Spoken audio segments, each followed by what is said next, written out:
اللہم صلی علی سیدنا محمد و آلہ وسلم۔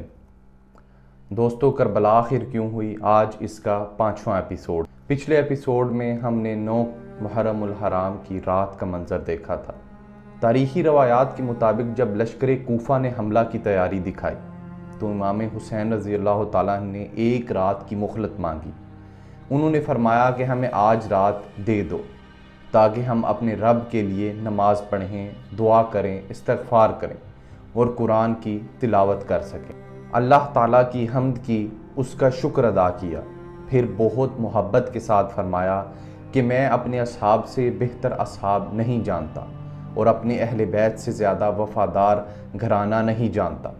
پھر انہوں نے سب کو اجازت دے دی کہ جو جانا چاہے چلا جائے، کیونکہ دشمن کا نشانہ میں ہوں، اگر یہ لوگ مجھے پا لیں گے تو تم کو نہیں ڈھونڈیں گے۔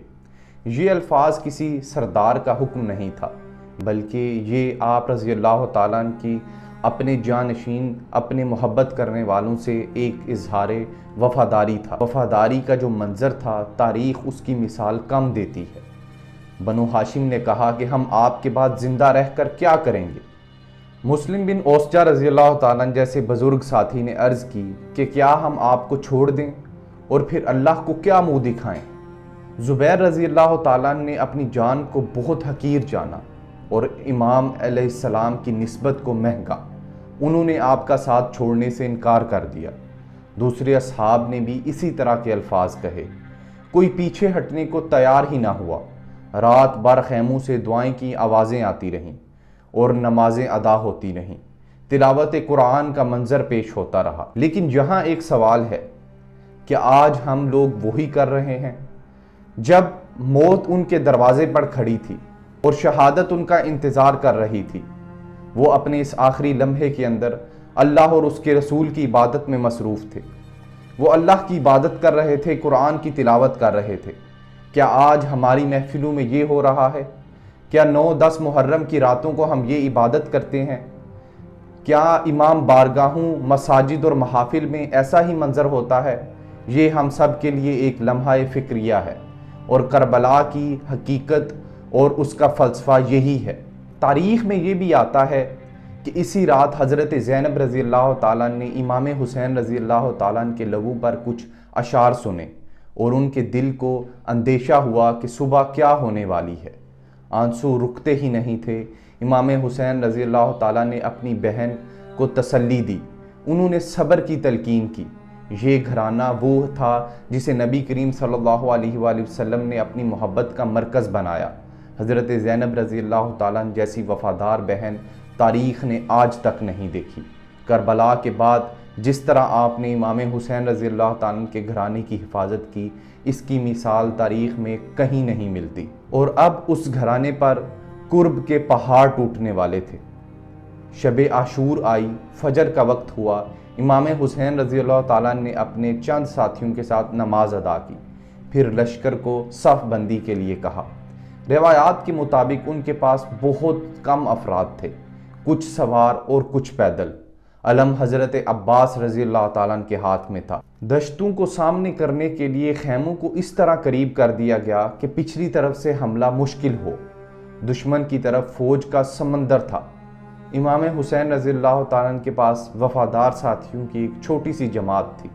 پھر امام حسین رضی اللہ تعالیٰ نے اپنا آخری خطبہ دیا۔ انہوں نے پکار کر کہا، میرے الفاظ سن لو، جلدی مت کرو، مجھے پہچانو، دیکھو میں کون ہوں۔ کیا میں نبی صلی اللہ علیہ وآلہ وسلم کا نواسہ نہیں ہوں؟ کیا حضرت علی رضی اللہ تعالیٰ میرے والد نہیں ہیں؟ کیا حضرت فاطمہ رضی اللہ تعالیٰ میری والدہ نہیں ہیں؟ کیا حمزہ رضی اللہ تعالیٰ میرے چچا نہیں ہیں؟ کیا جعفر طیار میرے چچا نہیں ہیں؟ کیا تم نے یہ حدیثیں نہیں سنی کہ حسن اور حسین جنت کے نوجوانوں کے سردار ہیں؟ پھر انہوں نے سوال کیا، بتاؤ میں نے تم میں سے کس کا خون بہایا ہے، کس کا مال لیا ہے، کس کو زخمی کیا ہے؟ تم میرا قتل حلال سمجھ بیٹھے ہو؟ لشکر میں خاموشی تھی، مگر وہ خاموشی انصاف کی نہیں، جرم کی تھی۔ امام حسین علیہ السلام نے ان لوگوں کے نام لیے جن لوگوں نے خط لکھے تھے۔ آپ رضی اللہ تعالیٰ نے بلند آواز میں پکارا، کہ تم نے ہی لکھا تھا کہ آئیں، ہمارے پاس کوئی حق پر رہنما نہیں ہے، اب جب میں آ گیا ہوں تو تم منہ کیوں پھیر رہے ہو؟ اگر تم مجھے پسند نہیں کرتے تو مجھے کسی اور زمین کی طرف جانے دو۔ مگر ظالم نظام اب اتنا آگے بڑھ چکا تھا کہ اس نے حق کو روکنا ہی تھا، بلکہ حق کی زبان کو ہمیشہ کے لیے خاموش کرنا تھا۔ اسی وقت لشکر کوفہ میں ایک اور طوفان اٹھا۔ حر بن یزید رضی اللہ تعالیٰ عنہ، جنہوں نے رستے میں قافلہ روکا تھا، اندر سے تقریباً ٹوٹ چکے تھے، کیونکہ انہوں نے یہ سارا منظر اپنی آنکھوں سے دیکھا تھا اور ان کا ضمیر ان کو پکار رہا تھا کہ واپس لوٹ آؤ۔ جب انہوں نے دیکھا کہ بات جنگ کی آخری حد تک پہنچ چکی ہے تو تاریخ بتاتی ہے کہ انہوں نے کہا کہ میں اپنے آپ کو جنت اور جہنم کے درمیان دیکھ رہا ہوں، اور اللہ کی قسم میں جنت کے سوا کچھ نہیں چن سکتا۔ پھر وہ پلٹے امام حسین رضی اللہ تعالیٰ عنہ کے پاس آئے، توبہ کی، اجازت مانگی اور پھر اسی قافلے کے لیے اپنی جان کا نذرانہ پیش کر دیا۔ اے اہل محبت، اپنے دلوں کو تھام کر بیٹھیے گا۔ کربلا کا یہ منظر بتاتا ہے کہ توبہ کا دروازہ موت کے آخری لمحے تک بند نہیں ہوتا۔ اس کے بعد جنگ شروع ہو گئی۔ عمر بن سعد نے تیر چلانے کا حکم دیا، تیروں کی بارش ہوئی، خاک، دھوپ، پیاس اور لہو کا سفر ایک ساتھ چل پڑا۔ امام حسین رضی اللہ تعالیٰ عنہ کے اصحاب ایک ایک کر کے میدان میں اترنے لگے۔ عبداللہ بن عمیر قلبی رضی اللہ تعالیٰ عنہ نے شجاعت دکھائی اور بہت سارے کوفیوں کو جہنم واصل کیا۔ پھر مختلف صحابہ اور انصار میدان جنگ میں آئے۔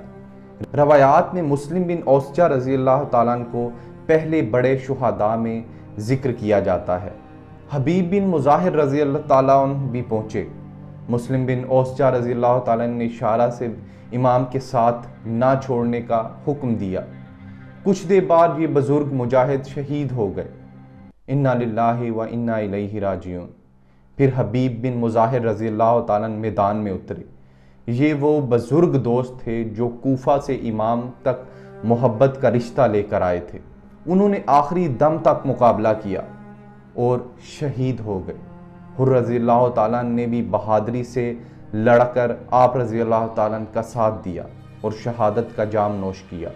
زبیر بن قائن رضی اللہ تعالیٰ عنہ نے بھی اسی دن وفا کا حق ادا کر دیا۔ نافع بن ہلال رضی اللہ تعالیٰ عنہ جیسے اصحاب نے بھی قربانی پیش کی۔ ہر شہادت کے بعد امام حسین رضی اللہ تعالیٰ عنہ کا غم گہرا ہوتا گیا، لیکن ان کے قدم بالکل نہیں ڈگمگائے۔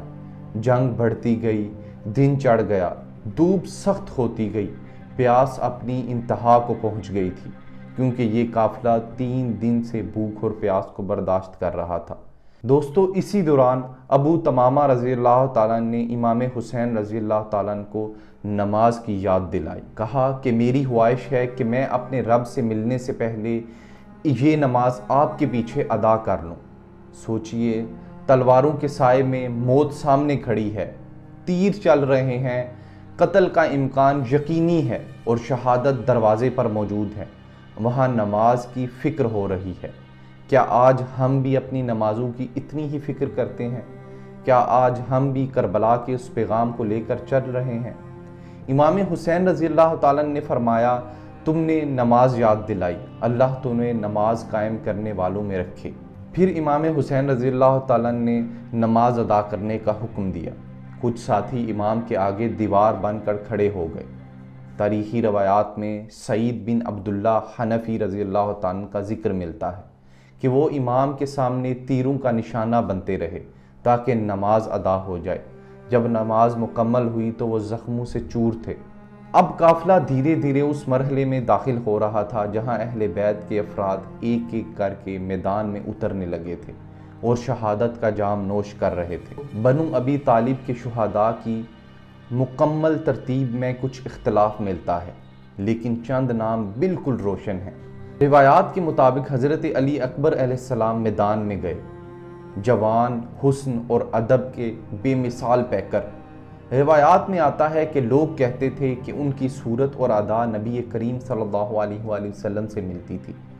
جب وہ گئے تو خیموں میں صرف ایک جوان کا جانا نہیں تھا، جیسے رسول اللہ صلی اللہ علیہ وآلہ وسلم کی یاد کا ایک زندہ سایہ میدان میں جا رہا تھا۔ انہوں نے بہادری سے بہت سے کوفیوں کو جہنم واصل کیا، پھر شہید کر دیے گئے۔ آپ رضی اللہ تعالیٰ کی شہادت کا واقعہ بہت لرزہ خیز ہے۔ آپ اتنے بہادر تھے کہ جب آپ میدان میں اترے تو ایک ہی وار میں کئی کوفیوں کو جہنم واصل کیا، اور جب پیاس کی شدت نے آپ کو پریشان کیا تو آپ واپس اپنے بابا حضرت امام حسین علیہ السلام کے پاس آئے اور آ کر کہا، بابا مجھے ایک پانی کا قطرہ اگر مل جائے تو میں اس لشکر کو تباہ و برباد کر دوں۔ امام علی مقام اس وقت کس کیفیت میں تھے کہ اپنے جوان بیٹے کو ایک پانی کا قطرہ نہیں دے سکتے تھے۔ حضرت علی اکبر رضی اللہ تعالیٰ کو صبر کی تلقین کی اور اپنی زبان اطہر کو باہر نکال کے کہا، بیٹا اگر تمہیں یہاں سے کچھ نمی مل جائے تو تم اس کو چوس لو۔ دوستو، اس منظر کو بیان کرنا الفاظ میں ممکن نہیں ہے۔ آپ رضی اللہ تعالیٰ میدان میں واپس چلے گئے اور پھر کبھی خیموں میں نہیں لوٹے۔ کہا جاتا ہے کہ امام حسین رضی اللہ تعالیٰ کے بال مکمل طور پر کالے تھے، لیکن جب حضرت علی اکبر رضی اللہ تعالیٰ کے جسم اطہر کو آپ نے میدان کربلا سے اٹھایا اور خیموں تک لے کر آئے تو غم نے آپ کو اتنا نڈھال کر دیا کہ آپ کے جسم پر ایک کالا بال بھی موجود نہیں رہا۔ آپ کے مکمل بال غم کی اس شدت سے سفید ہو گئے۔ حضرت زینب رضی اللہ تعالیٰ جنہوں نے یہ سارا واقعہ اپنی آنکھوں سے دیکھا، آپ سوچیں کہ اس بہن کا کیا حال ہوگا۔ اور حضرت سکینہ رضی اللہ تعالیٰ جو آپ کی بیٹی تھی اور ابھی کچھ ہی برس کی تھی، وہ اپنے بھائی کے جسم کو دیکھ کر کس کیفیت میں ہوں گی؟ کیا آج ہم کربلا کے فلسفے کا حق ادا کر رہے ہیں؟ یہ ایک بہت بڑا سوال ہے۔ اس کے بعد ایک ایک کر کے بنو ہاشم کے جوان میدان میں اترے۔ عبداللہ بن مسلم بن عقیل رضی اللہ تعالیٰ، اون رضی اللہ تعالیٰ اور محمد رضی اللہ تعالیٰ جو عبداللہ بن جعفر رضی اللہ تعالیٰ کے بیٹے تھے، پھر عقیل رضی اللہ تعالیٰ کے گھرانے کے افراد، سب نے ایک ایک کر کے امام حسین رضی اللہ تعالیٰ کے مشن کے لیے، اسلام کی حفاظت کے لیے اپنی جان کا نذرانہ پیش کر دیا۔ دوستو، اب باری حضرت حسن رضی اللہ تعالیٰ کے گھر کی آئی۔ قاسم بن حسن رضی اللہ تعالیٰ کا ذکر بھی مورخین کرتے ہیں۔ کم عمر مگر ہمت میں بلند، روایات میں آتا ہے کہ زخمی ہو کر انہوں نے اپنے چچا کو پکارا۔ امام حسین رضی اللہ تعالیٰ بجلی کی طرح پہنچے، مگر قسمت کا فیصلہ ہو چکا تھا۔ قاسم رضی اللہ تعالیٰ بھی اسی خاک پر سو گئے جہاں وفا اپنا خون لکھ رہی تھی۔ حضرت عباس رضی اللہ تعالیٰ اس دن صرف بھائی نہیں، پورے خیمے کا سہارا تھے۔ علم ان کے ہاتھ میں تھا۔ ان کی موجودگی بچوں، عورتوں اور اہل بیت کے لیے ہمت کا ایک مضبوط قلعہ تھی۔ حضرت عباس رضی اللہ تعالیٰ کے ساتھ ان کے بھائی عبداللہ رضی اللہ تعالیٰ، جعفر رضی اللہ تعالیٰ اور عثمان رضی اللہ تعالیٰ کی شہادت کا ذکر بھی ملتا ہے۔ تاریخی روایات میں عباس رضی اللہ تعالیٰ کی شہادت صاف آتی ہے، البتہ تفصیل ہر ایک تاریخی روایت میں مختلف ملتی ہے۔ آپ رضی اللہ تعالیٰ کو عباس علمدار اسی لیے کہا جاتا ہے کیونکہ علم آپ کے ہاتھ میں تھا۔ اتنا یقینی ہے کہ وہ آخری دم تک قائم رہے، پھر شہید کر دیے گئے۔ آپ کی شہادت بھی ایک مکمل وفا کی داستان ہے۔ مضبوط روایات کے مطابق حضرت عباس رضی اللہ تعالیٰ نے جب خیموں کے اندر العطش العطش، پانی پانی کی صدائیں سنی تو آپ سے رہا نہ گیا۔ آپ نے مشکیزہ لیا اور گھوڑے کو تیزی سے دوڑاتے ہوئے لشکر کی صفوں کو چیرتے ہوئے نہر فرات کے مقام پر پہنچے۔ آپ نے مشکیزہ بھرا اور اپنے کندھے پر اس کو لٹکایا۔ جب کوفیوں نے یہ منظر دیکھا تو ان کی صفوں کے اندر بھگدڑ مچ گئی اور انہوں نے آواز دی کہ ان کو روکو، اگر یہ پانی خیمہ آل رسول تک پہنچ گیا تو آج ہم سب نیست و نابود ہو جائیں گے۔ سارے کوفیوں نے یک بارگی آپ رضی اللہ تعالیٰ پر حملہ کر دیا، اتنے تیر برسائے کہ آپ کا جسم چھلنی ہو گیا۔ کسی بدبخت نے آپ کے کندھے پر وار کیا اور آپ کے دائیں بازو کو شہید کر دیا۔ آپ کا دایاں بازو جسم سے اتر گیا۔ آپ نے اس مشکیزے کو اپنے بائیں بازو پر لٹکایا۔